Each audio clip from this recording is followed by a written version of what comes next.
Notre date de naissance, le jour, le mois, l'heure de naissance et les signes qui se trouvent dans nos mains, qui sont les lignes de nos mains, qui accompagnent notre venue au monde, nous montrent que notre vie n'est pas un fruit du hasard.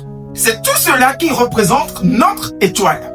La preuve, Matthieu 2, verset 2 dit, « Nous avons vu son étoile et nous sommes venus pour l'adorer. » Alors ce passage montre que Dieu peut révéler par des signes qu'une personne est appelée à une mission particulière.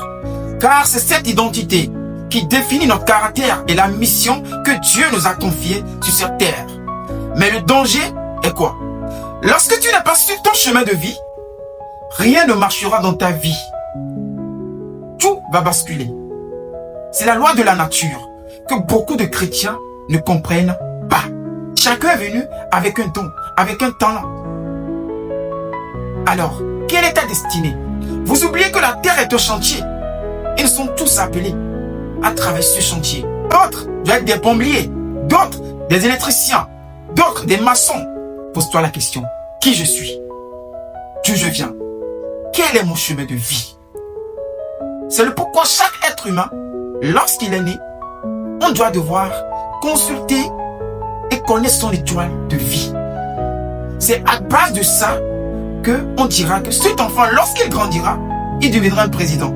Lorsqu'il grandira, il deviendra un roi. Lorsqu'il grandira, il deviendra un chasseur. Lorsqu'il grandira, il deviendra un footballeur. Quand vous fouillez leur passé, c'est que leurs parents ont travaillé sur leurs enfants.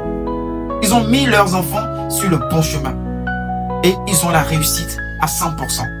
Beaucoup passent le temps à accuser les sorciers, les ennemis ou la malchance de leurs échecs, alors qu'ils sont parfois engagés sur la voie ou sur le chemin qui ne leur correspond pas. Jonas 1, verset 1 à 3 qui dit quoi? L'Éternel dit à Jonas, « Lève-toi et va à Ninive. » Jonas se leva et s'enfuit vers Tarsis. Alors en fuyant sa destinée, sa mission, il a rencontré quoi? La souffrance, les obstacles, les tempêtes sur son chemin. Parce qu'il a refusé de marcher dans son chemin de vie. C'est ce qui arrive à quelqu'un qui me regarde. C'est ce qui arrive à quelqu'un qui passe les moments les plus difficiles de sa vie actuellement.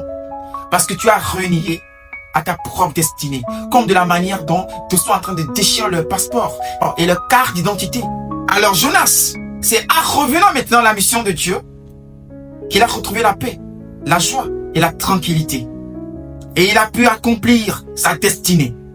Mes frères, qu'on ne vous trompe pas, la bénédiction ne se trouve ni dans le jeûne ni dans la prière. Si c'était le cas, tout le monde serait riche. Lisons ensemble. 1 Corinthiens 7, verset 17 dit ceci. Que chacun marche selon la part que le Seigneur lui a faite. Selon l'appel qu'il a reçu de Dieu. Alors, chacun a sa part de mission sur cette terre. Chacun a sa part de responsabilité sur ce chantier. Où est ta part? Tu vas pas me dire que tu ne le sais pas. Non, tu as refusé de savoir qui tu es. Cherche qui tu es, car ta date de naissance, le jour, le mois, l'heure, les lignes que se trouvent dans ta main, représentent le chemin de ta propre destinée.